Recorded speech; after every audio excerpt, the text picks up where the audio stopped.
안녕하세요, 김승현입니다. 벌써 1월 둘째 주를 달리고 있습니다. 오토포스트 구독자 여러분 모두 새해 복 많이 받으시고 건강하시길 바랍니다. 2019년 국산차 시장, 상반기는 SUV가 떠올랐다면 하반기는 본격적으로 세단이라는 키워드가 떠올랐던 한 해가 아니었나 싶습니다. 현대기아차는 지난해 4월 소나타를 시작으로 K7 프리미어, 더 뉴 그랜저, 그리고 3세대 K5까지 신형 세단들을 연이어 출시했습니다. 그런데 세단으로 흥행되고 있는 이 분위기가 모든 브랜드에 해당되는 것은 아닙니다. 현대기아차가 세단으로 지금도 판매량을 끌어올리고 있는 반면 옆 동네는 분위기가 그리 좋지 못합니다. 쉐보레 이야기입니다. 생각보다 모르는 분들이 많더군요. 쉐보레는 지난해 4월 현대차가 소나타를 출시할 때 말리브 하이브리드를 출시했죠. 매우 조용히 출시를 했는데 최근에 단종된다는 소식도 매우 조용히 들려왔습니다. 이유는 매우 간단합니다. 판매량이 저조했기 때문입니다. 12월에 단종되었으니 국내 출시 이후 겨우 8개월 만에 신차가 단종된 것입니다. 2019년 9월부터 미국에서 말리브 하이브리드 모델이 단종된다는 소식이 전해졌었는데 얼마 지나지 않아 미국 내에서 현실이 되었습니다. 쉐보레는 2020년형 말리브부터 하이브리드 모델을 단종시킨다 했고 그중 가장 큰 이유는 역시 저조한 판매량입니다. 2016년 한 해 동안 말리부는 23만 대 가까운 판매량을 기록한 뒤 꾸준히 하락세를 보이고 있습니다. 이는 한국 시장의 판매 실적 동향과 매우 비슷한데요.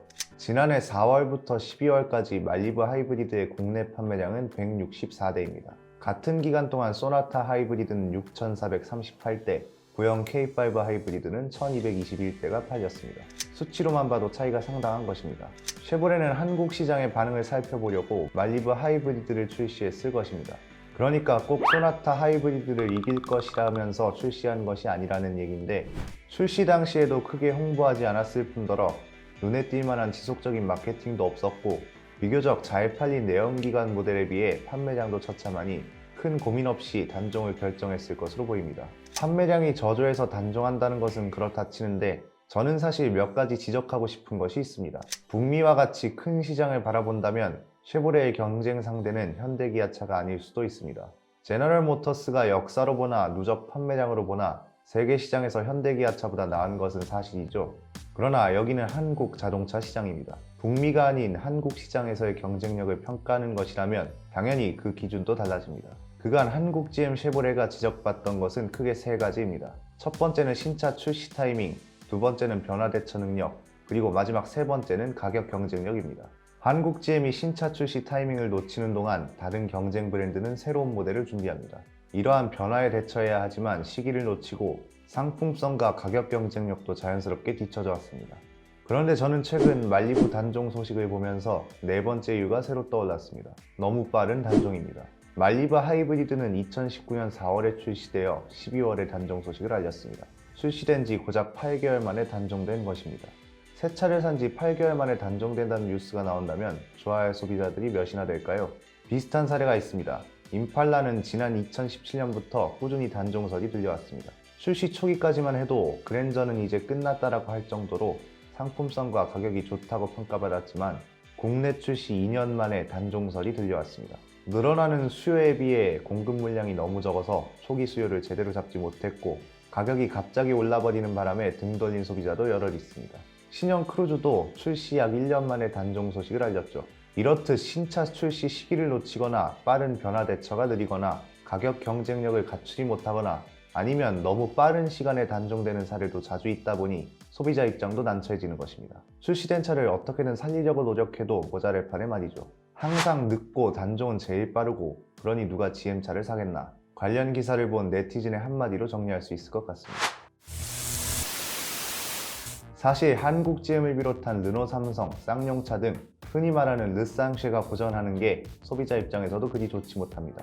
세단 열풍이 되어야 하는데 현대기아차 열풍이 되어가고 있으니 좋을 리가 없죠. 한국에서 한국차가 가장 잘 팔리고 미국에서 미국차가 가장 잘 팔리는 것처럼 다른 나라에서 다른 나라 브랜드의 차가 팔리기는 매우 어렵습니다.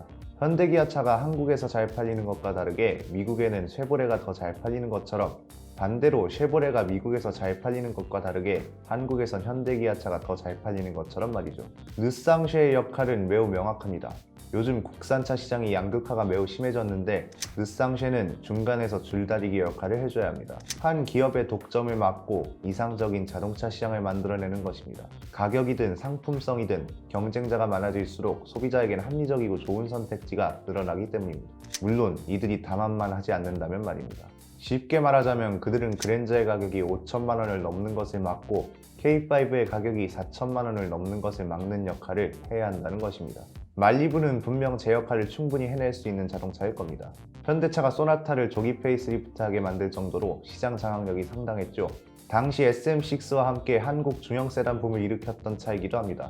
충분히 경쟁력을 가지고 있었고 그 경쟁력이 한국 소비자들에게도 통했다는 것을 보여주는 좋은 사례입니다. 그러나 왜 이렇게 국산차 시장이 양극화되었는지 잘 생각해 볼 필요가 있습니다. 한국 GM이 제도약을 여러 번 외쳤지만 제도약을 위한 의지와 절실함을 제대로 보여줬냐 물으면 선뜻 그렇다라고 답할 수 있는 분들은 몇 없을 것입니다. 제도약을 위해 콜로라도와 트래버스라는 카드 2장을 꺼내 들었지만